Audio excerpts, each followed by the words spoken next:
Yan ang good deeds and amazing features sa nakalipas na ikalawang linggo ng Agosto, hatid ng Batangas Police Provincial Office, the home of the magigiting at maginoong kapulisan, sa ilalim ng pamumuno ni Police Colonel Jacinto R. Malinao Jr., Acting Provincial Director Batangas PPO.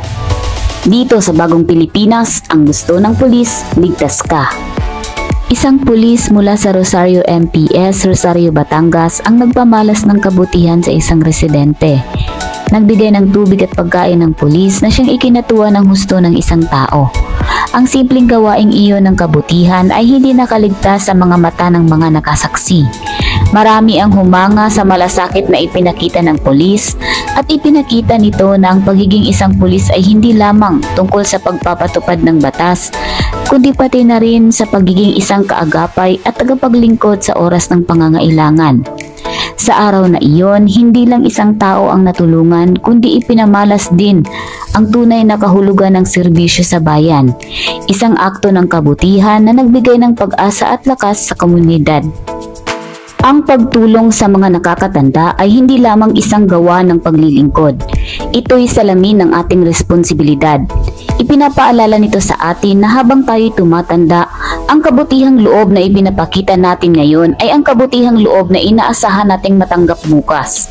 Sa pagtulong sa mga nakakatanda, pinalalago natin ang isang kultura ng pag-aaruga at paggalang na nag-aangat sa lahat. Isang nakakaantig damdamin na ginawa ng ating kapulisan mula sa Lipa, Batangas. Simpleng aksyon ngunit nakapagbigay ng malalim na koneksyon sa ating mga kababayan sa bayan ng Lipa.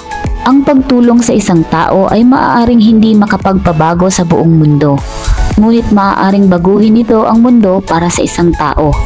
Isang residente ang natulungan ng mga otoridad mula sa Cuenca MPS, Cuenca, Batangas matapos itong makaramdam ng hilo sa daan.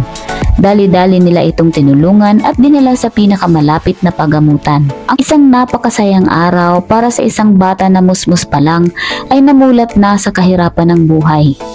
Ito ay matapos magtungo siya sa tanggapan ng San Jose MPS upang subukang mabenta ang kanyang panindang bracelet na siya mismo ang gumawa. Pagdating niya dito ay agad niyang sinabi na siya ay wala pang benta at hindi pa kumakain.